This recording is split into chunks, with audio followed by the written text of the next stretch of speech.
This episode of the Old Dogs REI Network is brought to you by Mino Studio. Mino Studio is a pre- and post-production facility for all of your audio needs.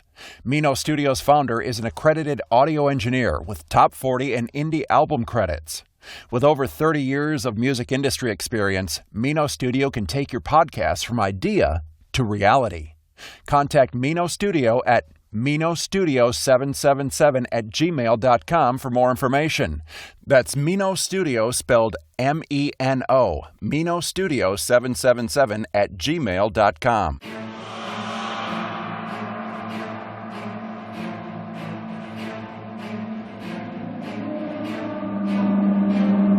In a world where jobs are how most people make money, one man, one desire, one challenge dares to break the mold. Welcome to the Old Dogs REI Network, where we don't work for money. Money works for us. Coming soon. Viewer discretion advised.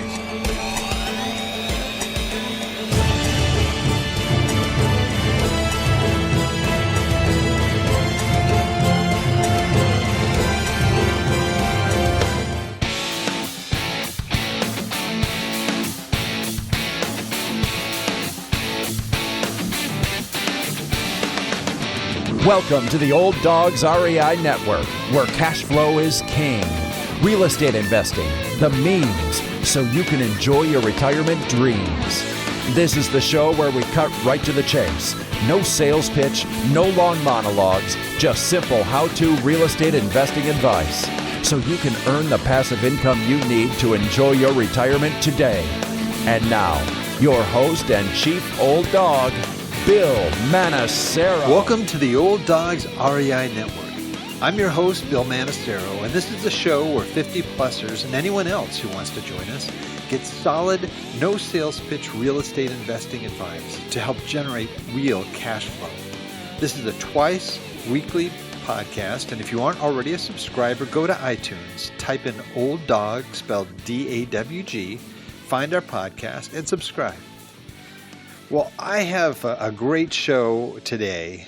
Really thrilled that with us today is Vinney Chopra, a very gifted man who has been very active in real estate investing and a number of other things.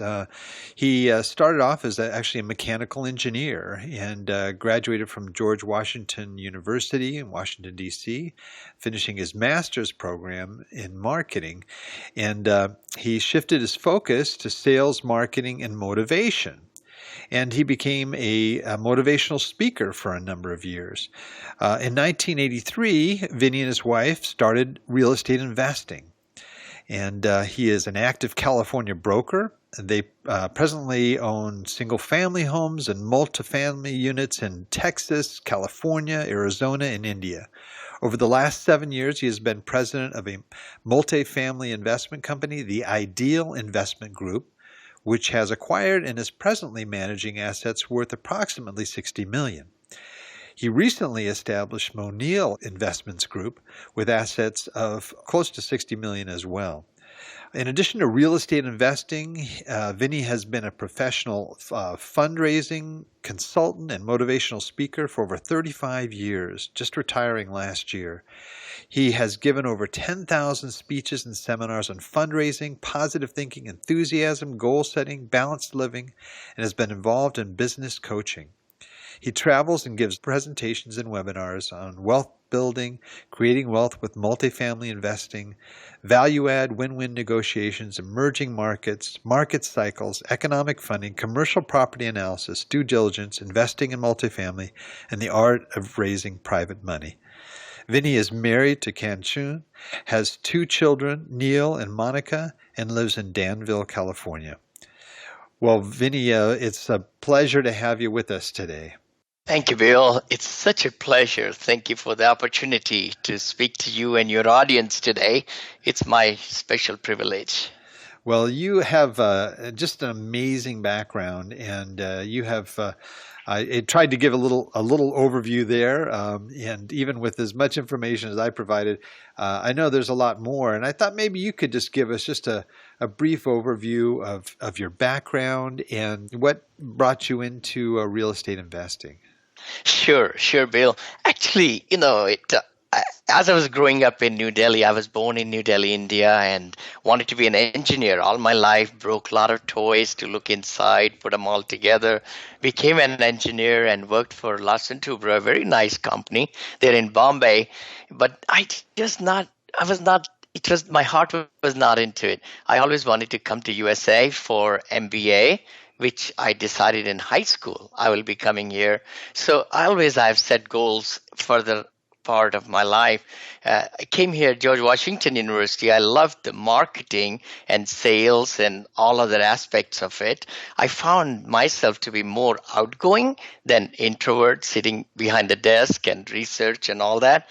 So that's when I changed. After working so hard for engineering, I just found my calling in marketing and motivation. I worked with one company for 40 years. One Wow. company. A lot of times other things came on the way and I just deflected them. I just wanted to concentrate in one corporation, privately held. And it just got me excited because we were young, we were a small company. And I'm really, really happy to say that we opened 14 other companies in that company, in that umbrella. And then I retired last June. So it's been wonderful. I came to this country with $7, like most of the people coming from outside come here into this land of opportunity. And this has just been amazing. If you put your hard work and have a right attitude, I think we can accomplish anything. Wow, it's so inspiring to hear you talk too. You have such a great attitude, and it's just infectious. I'll tell you. When we were talking offline, you were mentioning that when you're doing your motivational tours and so forth, going around, that you were only doing that 4 months out of the year. Is that correct? Yes, that is true. My professional fundraising with nonprofit and profit organizations have a cyclical business. So we were only busy about 4 to 5 months at the most a year. And the rest of the time, my staff was employed and we were like independent contractors, with the company. So we could do a lot of good things with our time. And that's when I started thinking about, okay, we love investing. And my wife said, "Oh, go ahead and get a broker license. You'll do well." And I just set a goal, and within 3 months, I just studied few things, and I knew quite a lot. And I just sat in the exam and passed it. So it's been there, and we thought, okay, we'll open up a shop, like a retail shop or selling homes and buying homes. We just didn't want to spend time in the weekends and evening. It's a great profession, but we just felt in our lifestyle, that won't go. That's when we scrapped it. We had invested some money, got the license, blah, blah, and all the, logos and stationaries and all the stuff. But then we pulled the plug and didn't want to do it. That was the best decision we did, by the way. But you decided to stay in real estate, but you were more geared towards as an investor. Is that right? Yeah, I was just thinking what would be something which can get me excited about. One thing which really caught my attention was commercial real estate. And we said, okay, we're going to go into commercial. Then I'm logical, engineering comes in their logical mind. You say, okay, what kind of commercial, into industrial or hotel or office buildings, and multifamily. Oh, multifamily. That's where I got stuck. And then I started reading books and I said, who is the specialist, number one person in USA about multifamily? I did some research and found Dave Lindahl name came up on the top. And I said, wow, I really want to learn this business. So why not to, go out and find out what he's teaching? And that's when actually I bought from somebody his course on CD, Bill, and 2 or 3 years later, I met him. Oh, wow. So I had not been to his seminars, but I just had bought, and I have always used my time effectively. Even in the car, I always like to listen to good, solid motivational tapes and CDs and things like that. I like to spend maybe $500 when I didn't have money, or had little money to more money later on, in my personal development. I use automobile as a university to learn rather than listening to talk show, about politics and this and that, or songs. I just like to, listen to. So that's what I did. I just learned this multifamily business through the tapes. And then I went to seminars with Dave and learned a lot more and did the coaching. We paid a lot of money, for coaching, because we wanted to make sure we don't step on mines, and get blown up. So always, it's been a tremendous. I'm a student even now. I'm 63 or so, and I feel like I'm only 43. Because the excitement is there. 20, 20, 20. Oh no, 30, 30, 30 is my logo. 30 years and then 30, 60, and now 30 years left in life. So I'm painting my vision board for the next 30. So I'm really like to, see that to your audience who are in that 40, 50, 60, that, you got still 30 more years to, look forward to, and set some really great hobbies and goals and have passion, because every morning you got to get up and just have a ball. I mean, have a great day, better than yesterday and better than the day before, and just be a positive Pygmalion to everybody around us. That's such a great attitude, Vinney.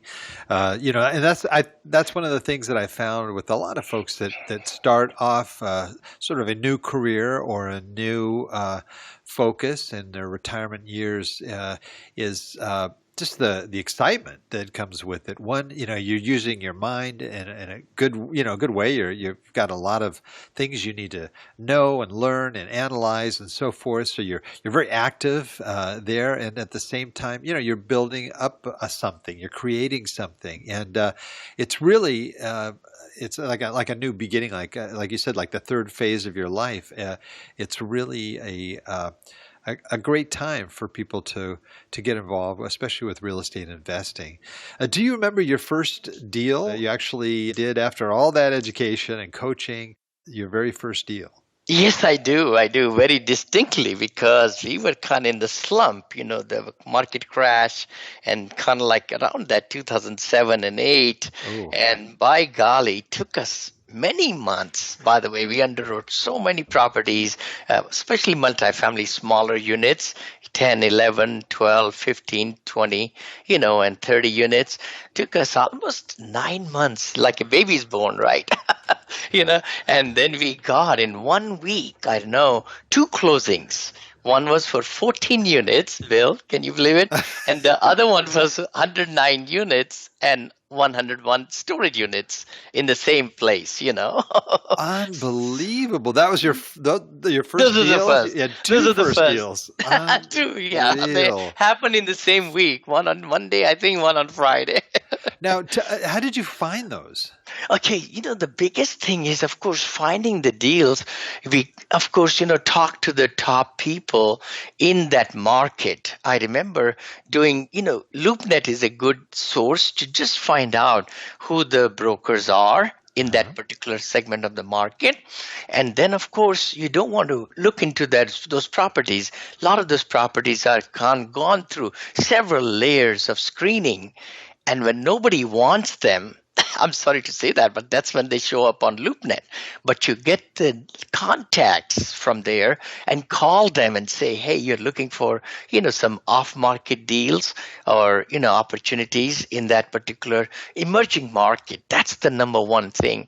We have always said, myself, that we want to only be in the emerging markets. And just to say the word, Odessa, Texas, we found that Odessa, Texas, Midland, Texas, back then had the lowest, jobless rate. I mean, 3.42 was the jobless rate at that time.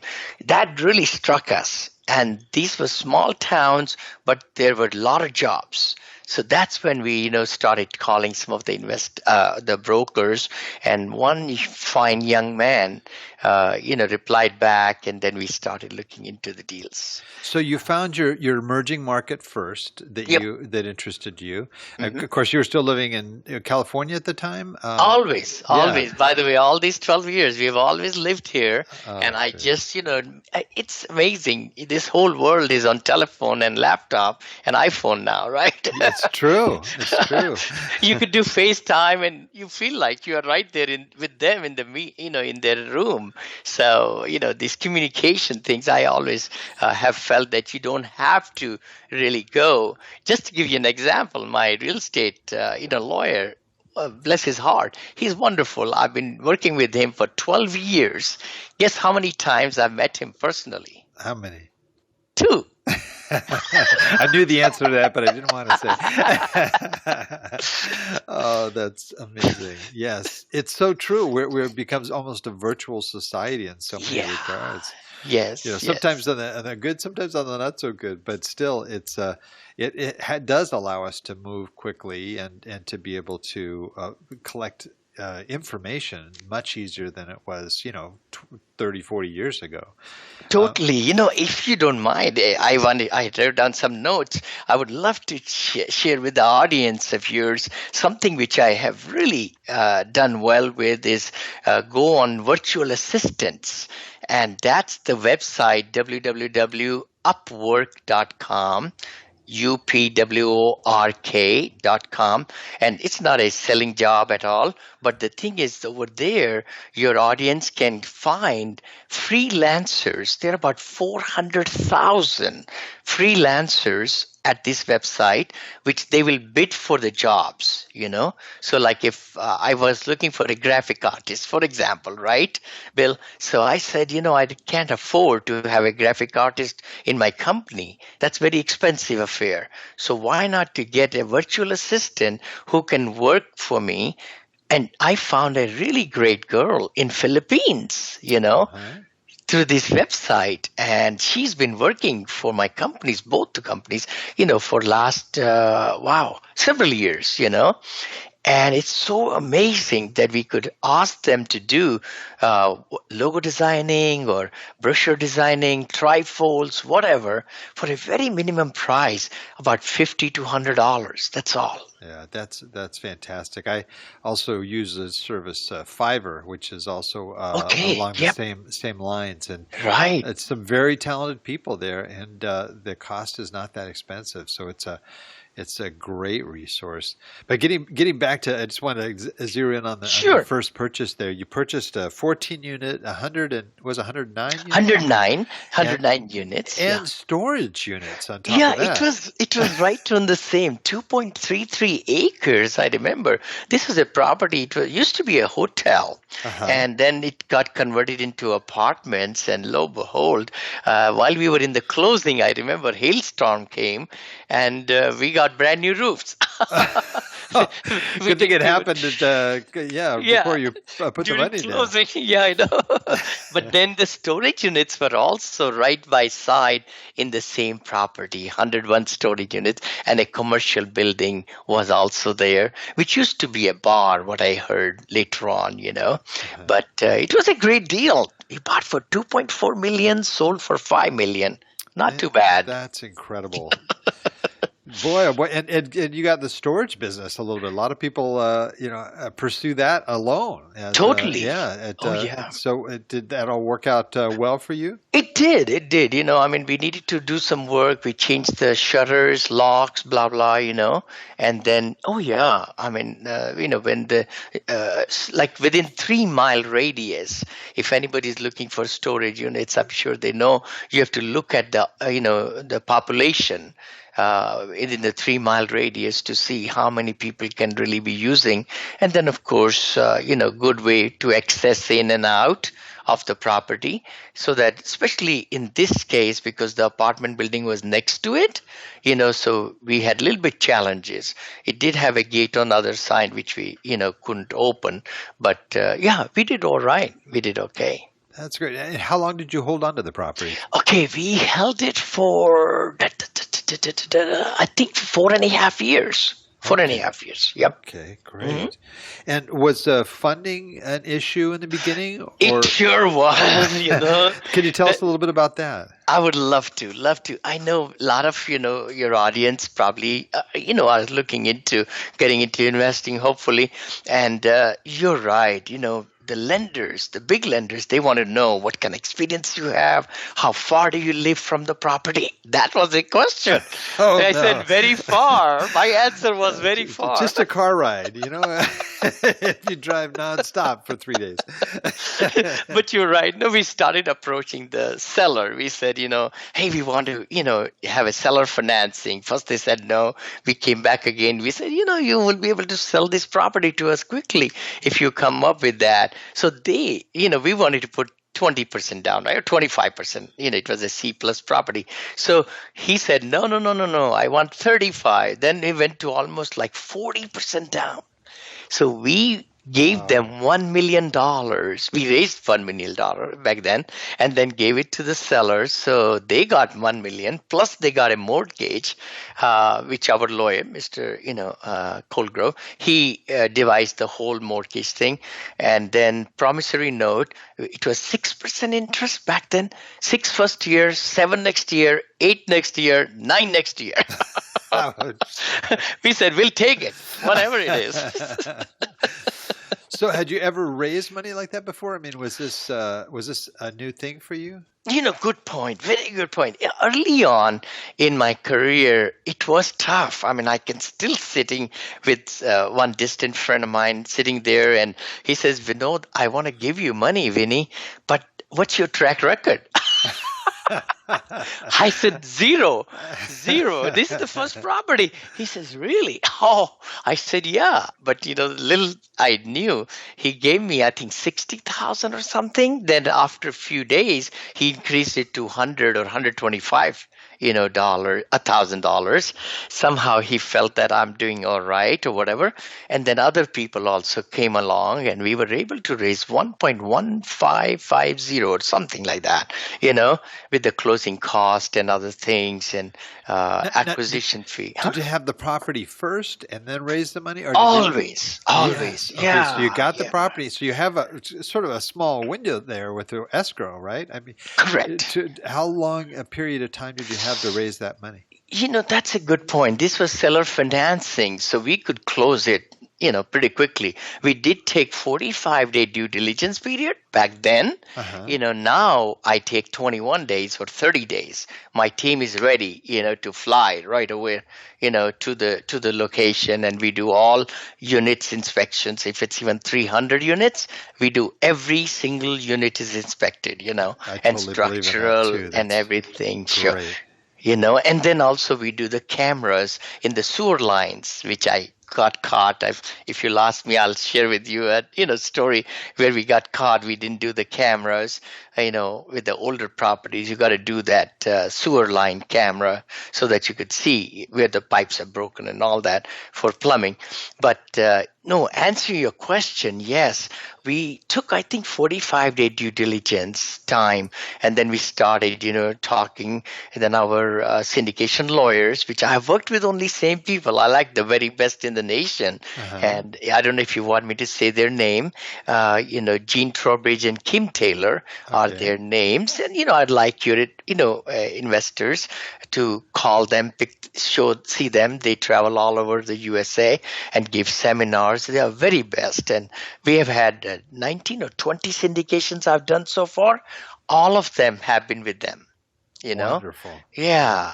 So once I find somebody really good, I build with it, I mean, this way they know us and I know them and, and all that stuff. So answer your question. Yeah, gave us about 45 days, So syndication. How long did it take you to actually raise the funds? Back then, I bet it took me all the time.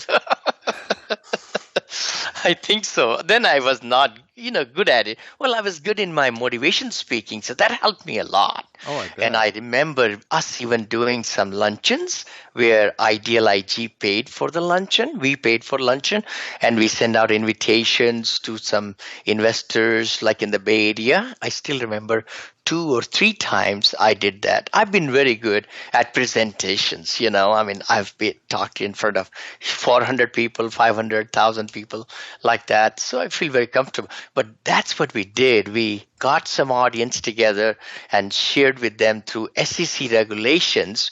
You cannot share specifics in the first meeting. Right. So that's the other thing. Investors need to be really careful that pooling of money, you cannot take money from friends and pool it together into a LLC quickly and then start investing, because they are entrusting their portion of the money to you. So you have fiduciary responsibility, and pooling of two people's money is syndication. So it's really good to kind of get lawyers involved to make sure that we are doing it right, Yeah. Well, we're going to have you on just to talk about syndication sometime. I would love to. It'll be my pleasure. I love this. This is something which is very near and dear to my heart, because I think there is, a lot more money to be made for everybody. See, the thing is, we could look at syndication. Oh, you're pulling money, using other people's money, but you have a different outlook. You say we are really selling the lifestyles for the 40, 50, 60, 70-year-old investors who may be just earning 0% or 1 to 2% in the CDs. They may have the skills and time now as we retire more, right? Right. But many of the other people, they are busy in their own life and in their own profession. So you, me, and a lot of other people who are syndicators, they can really bring a value to them with very sound investments, all done through SEC ruling, and to be able to offer them great returns, like preferred returns, like we give out, 9% or so, 8 to 9, 9.5 even, and then also the equity gain at the back end. So our investors can actually make 18 to 24%. I don't want to say what properties or whatever, but that's what our average is. Right. And I'm sure. And you usually sell after how long? How long do you hold your properties generally? Generally, I would say 4 to 5 years. That's the horizon. We have to say in the PPM, Private Placement Memorandum, I hope a lot of your investors know these things, these wordings. Love to come back with you, Bill. Really go over whole syndication process if you like. Oh, great. That'd be great. Well, only because of our limited time, I want to move on a little bit here. But I thought you might share, one of the best ways to learn is sometimes by making mistakes. And I tell, the folks that I work with that, you should be thankful for mistakes, because, that is just a learning experience that you can that you can really help build you and make you stronger in what you're doing. And so if you were to look at sort of the biggest mistake or the biggest problem that you might have had with an investment, and share with us, what that is and how you learned from it. I would love to, Bill. I would say, even to go with the investment, I think it's, if I may say a couple of things about team building, and how to choose the right partners. Yes. That has a lot to do how successful you will be in life.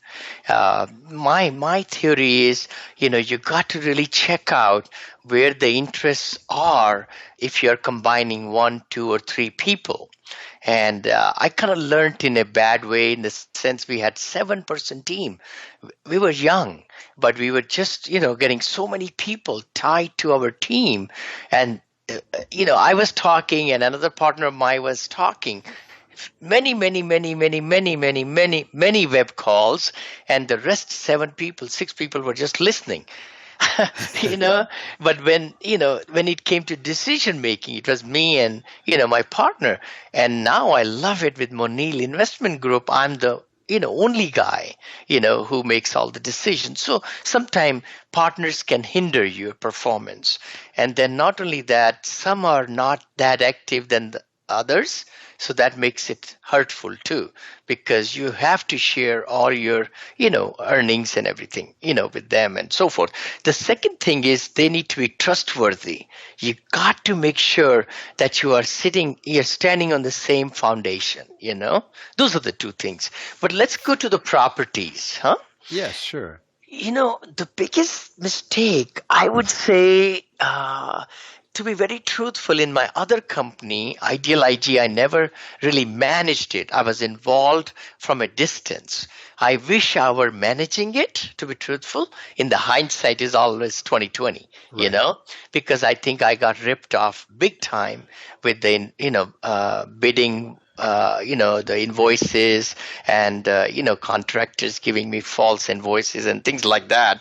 So that's a learning, experience. I would really recommend your investors to see the authenticity of the invoices and also make sure that the work is done. See, the thing is, once you are managing the assets, a lot of money is coming through. Millions of dollars are coming through, right? So you got to make sure that you are keeping tabs and have third-party audits done, for the books and all that. But the biggest thing is the work done correctly? And was the work done? Were the parts, ordered and they came to the property? Or they just walked away? You know what I mean? Right. So Do you have an example of a situation or a property that exemplifies what you just I would spoke? say so, yeah. We even took our community managers to file lawsuits. I'm thinking about San Marcos. We had a property, and here she was the nicest lady. I don't want to say her name. And she was great, And then we found out that she was taking money from some residents, pocketing it, and then trying to put them into the software at wrong places. So she got us spinning. Wow. And Wow. the rub system, like the bill back for water, I mean, some months it'll be huge, some months it'll be so low.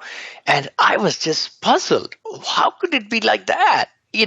When the tenants know they have to pay for the water, it should be pretty consistent. So then we found out she was pocketing money. And then there was another lady, again, sorry, I mean, community managers are mostly, females or some males also we have hired. And, you got to really watch, you got to see. And they just kept us going for 6 months. Oh, no, somebody's not paying and they don't want to pay water. But they're paying $800 or $900 for rent, but don't want to pay $45. So it seems kind of bad later on why we didn't dig a lot more into it, Right. That'd be a red flag today, right? Yes, Yes. definitely. But the thing is, you got to build the team and you got to give them bonuses and make them feel special. I feel like, if we hire people with good experience, then our investors, your audience will find a lot of peace of mind at night. Even though nothing bothers me, by the way, Right. money is only money, right? Right. But the thing is, you got to sleep at night just without any worries, and I don't worry, Oh, that's good. and so forth. But the other thing I would like to say, one of big mistake I did for a $9.3 million or $9.7 million property I bought in a very good emerging market in a very nice B plus neighborhood. Holy cow. My due diligence guy, wait a minute now, this was a guy. I did not take my team there because they were busy somewhere else. I hired the local guy and he messed me up. He did not do the cameras of the sewer lines. Oh, that's really critical. Very critical, very, Yeah. especially with older, 73, 78, vintage properties. So you got to make sure you do the cameras. And I do that with every property since I bought like 8 in the last 16 months. 8 properties, that's right. And just for those listening, the main feed line to the sewer, You run an actual camera on a long cable that goes through the entire line to make sure there are no leaks or roots, or anything else coming through. You usually follow it all the way out to the street or the main connection. That always shows a lot. That's a really critical step, because a lot of the sewage lines and the clean out valves or whatever go under a foundation. And if you have to, break into the foundation to make a repair, it's just extremely costly. Totally. Thank you, Bill. You said it so succinctly. The thing is, we got to make sure buying a property is like getting into a marriage. I mean, you got to make sure everything is good. The exit strategy we have to think through. Of course, the due diligence has to be totally rocking, and then making sure that the lenders are involved. I've always looked at, investing is 3 plates we have to, play around. One is, of course, the circle of investors who will be, bringing money to the deal along with yours. And then you got the acquisition part of it, where we are doing the due diligence and making sure all the lenders are okay and all that, right? The third one is the property management. Of course, you could take third party. We have found that by working and controlling the assets, all the acquisitions Monil Investment does, Monil Management Group, sister company, which I am the CEO also, manages it too. So that really helps a lot, because the community managers and the whole staff, full-time staff of 4 to 5 people at each property, they understand that the acquisition and management is together, and the work can be done very fast. Decisions can be made very fast. That's great. How would you depict, let's say, your biggest success? The biggest success, oh wow. Well, I think that, it took me about 5 years or 5.5 years to do what I did in Ideal IG. I did that in 14, 16 months in Monil IG, Monil Investment Group. By the way, which is our kids' name, Monica and Neil. We combined them together. That's great. So I think that's the biggest accomplishment I can think. The other big accomplishment, I could say, I could raise money very quickly, in the sense that I have a whole list of, nice, satisfied investors who have gotten the returns every quarter on the quarter. I do quarterly webinars on GoToMeeting or like that. We record the webinars, we send it out to the investors. So we are totally open, transparent company. Both of them are, Ideal IG and Monil IG, where our investors can look for anything they want: P&Ls, rent rolls, bank accounts, statements, ledgers, invoices, anything. Everything is open to them, which is, very exciting. I can raise 4 to 7 million in about, I would say, day and a half. That is unbelievable. Wow. That is amazing, Vinney. That is definitely a big success. Thank you. Thank you. Well, just another statement here, if I could, from you. We have a number of folks that are listening. Some of them are already involved in real estate. Some are considering it, but they're thinking, wow, I don't know, it seems like a lot to get started. What advice would you give to those people that are listening that maybe they're on fixed incomes, have limited reserves, they think they want to go into real estate investing? Perfect. I would say, if they would like to invest their own money themselves, of course, then the size of the apartments will be limiting, unless they have a lot of money. You did say, small amount of money. I would say a lot of other ways they could do, where they could reposition small family home, single family, I should say, or duplex or fourplex, and even get into, 12 units and so forth, self-manage, and increase the money that they can invest. The other way they could do would be to get their family friends. I do want to say something right here. 12 years back, I decided I will not take a dime from my family, relatives, or close friends, which I have stayed true. Like I have about maybe 150 close friends, right here in the Bay Area, but none of them even know what I own or anything like that or what I do. But then with the investors a little farther away, where we are not meeting with them on a daily basis, a weekly or monthly basis, is where I've really built my whole business, with those investors, and never had a website and never promoted my name. It's always has been word of mouth.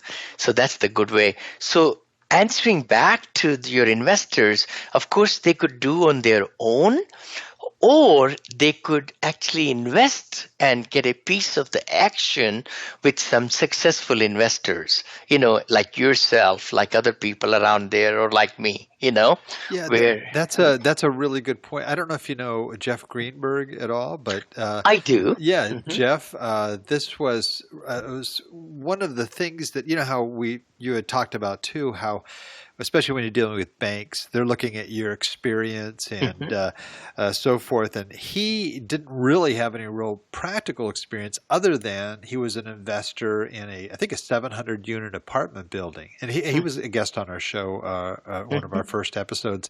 Because he had that experience with a very successful apartment community of 700.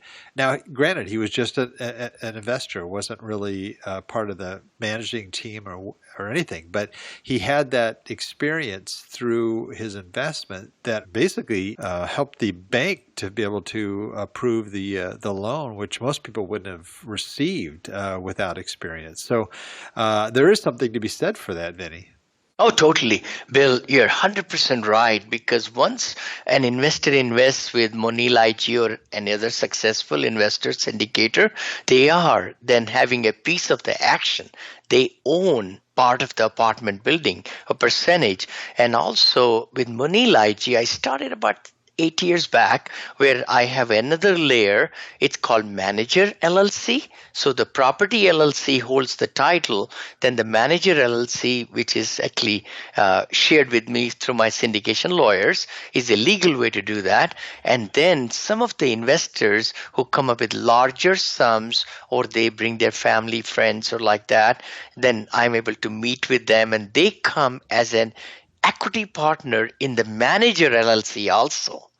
So that's a great way, Uh, because they get involved in not like a everyday thing, but they get quite a bit involved in learning the business. So, and I love to mentor. It's been just a terrific thing to, without pay, without money, by the way. I don't right. charge any money. And I love that, because it's just a giving little bit back to the society. That's great. So it's a very important thing. If some of your investors are thinking about bigger deals and getting loans, getting hooked up with some kind of investment company would be awesome, and they'll get great returns. Like my investors, I don't think I don't know if I can say that on the podcast, but we give 18 to 24% Right. they get, per annum. After this includes the preferred rate of 9%, and then the equity gain when we sell the asset. Right. God, Yeah. that's fantastic. Mhm. Well, looking at your current business, what would you say would be something that's really exciting you about your business today? I would say the excitement is in finding the emerging markets. Oh, really? I really take a lot of pride in reading lots of articles, and looking at where the jobs are going, where the companies are moving, why this particular part of metro area is in the path of progress. And just to, if I may, and again, I would love to share my findings if you would like me to. It's no secret. Yeah, sure. I was really strong in Houston market. I still am very bullish.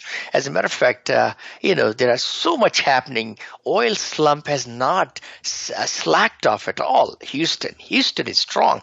Number 4, city in the, in USA. After Uh-huh. Chicago, New Wow. York and LA, and then Chicago, and then Houston. So there's a lot of things going on.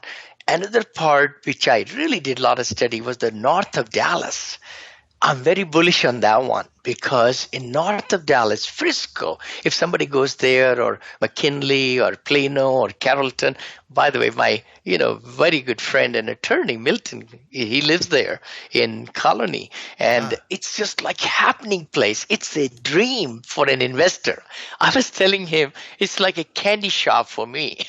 That's incredible. Like a kid. And then Triangle in the North Carolinas, the Tech Triangle, very bullish on that. North Atlanta, very bullish on that, because it's good to find the emerging markets. And then the next best thing is, to have the lifestyle. My main passion is, can I help more seniors like me? I'm 63, and where they could have a healthy retirement from the money from their IRAs or Roth, or other accounts and savings.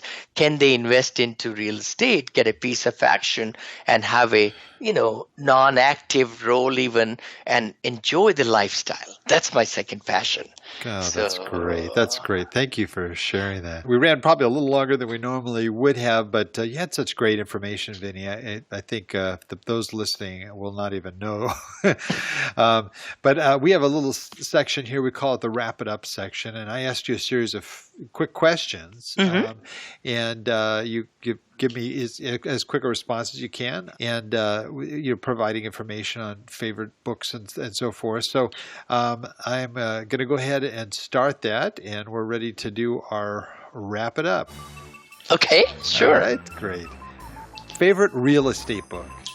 I would say several books come to my mind. Dave Lindahl is a great author, multimillionaire, multifamily millionaire is a good one. Frank Gellini, Gallinielli. It says, it's a book on what every real estate investor should know about cash flow. Just a wonderful book. My son gave me that. That's a good one. That's great. How about your favorite business book? Business book, I would say 7 Habits of Highly Effective People, Stephen Covey. Over the years, I bought a lot of books. How to Win Friends and Influence People by Dale Carnegie. Oh, yes. A masterpiece. And Napoleon Hill, Think and Grow Rich, which I, picked up 35 years back. That's it, always. If I may say, I don't think it says about the websites. Oh, there are. And actually, Website. What's your favorite website? Oh my gosh. Are you ready? Yes. I think your investors would love this one. YouTube.com. That's very clever. Okay. It's the best website, and you could just say motivation and search. There are amazing videos, short clips on motivation, positive thinking, real estate investing. Everything, anything you want in this world, you just Google it. And Google it is my next website, by the way. Google search Sure. and YouTube, and I love it. Even in the car, I'm always listening to these motivation things through YouTube. You don't even have to buy anything. I mean, everything is there for free. I know, it's great. I love it.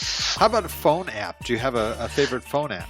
Phone apps, I have many of them in my iPhone, and the two which really have helped me a lot over the years is TurboScan, Turbo Scan, which is fabulous. And I love TurboScan because you can scan not just one page, but you can scan several pages and add them all together in one time. That's fantastic. I only used to have another scan program which only did one page at a time, but this adds on. The second one is Sign Easy, SIGNEASY. Oh my gosh, I love this program. You could sign any document without printing it. Any document. You can fill it in, you can sign, you can initial. And everybody loves green, right? We need to not cut more trees. Right. So I enjoyed that. In the last 8 acquisitions that I've done, oh my gosh, all 8 of them, Bill, if I may say so, I might have printed at the most 100 pages. Wow. Only 100 pages that I needed to sign, with the blue ink pen, But otherwise, this is awesome. Sign easy. Excellent. And final question. If let's say something happened and everything, all of your companies, everything, assets are gone, and you had to start all over, but you only had $1,000 in the bank. How would you use that $1,000 to reestablish yourself? Oh, good point. Good point. $1,000 only. That's Well, but see, I only lost, but I kept my network of good people around me, right? Right. So I would go right to the get-go where I like to get deals which are off-market deals. And I'll start with building my network again in an emerging market where I could buy, at a smaller scale, some units. I will still be in multifamily, and I would like to go ahead and try to get seller financing, number one. And then the other thing I would like to do, probably in my case, I will start a fund, like have a offering PPM of blind in a pool, it's called, Right. where I can raise money because I have the skills now, and I can show my investors, this particular kind of property I'm looking to buy. Would you like to invest with me 100,000, 200? So try to do it again. Start the business by raising money and also looking at deals. Great answer. Now, how can people get a hold of you, Vinney? What's the best way to, for anybody? I'm sure you stirred a lot of interest with a lot of people here. How can they get a hold of you? Oh, sure. They could reach me on my cell phone. I love getting texts or even phone calls. If I'm in a meeting, I'll return every single phone call. My phone number is 925-766-3518. That's 925-766-3518. My email address is Vinney, V as in Victor, INNEY, that's Nancy, elephant, yellow, Vinney at moneelig.com. That's our kids' name, Monica and Neil together. MONEIL,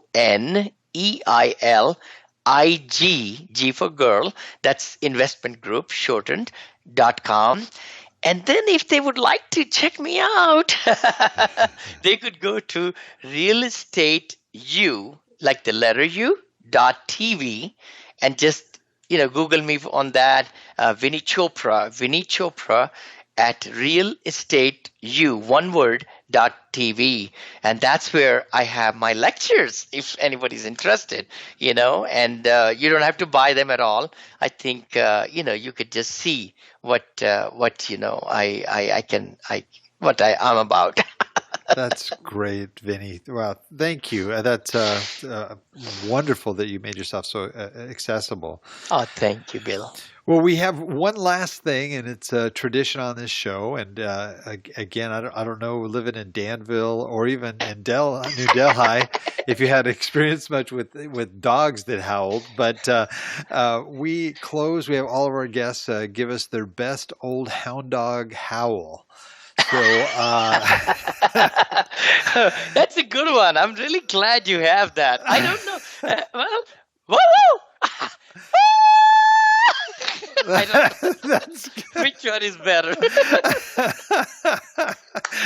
I think that was great. That was very high pitched. I don't think anyone has matched that tone at all.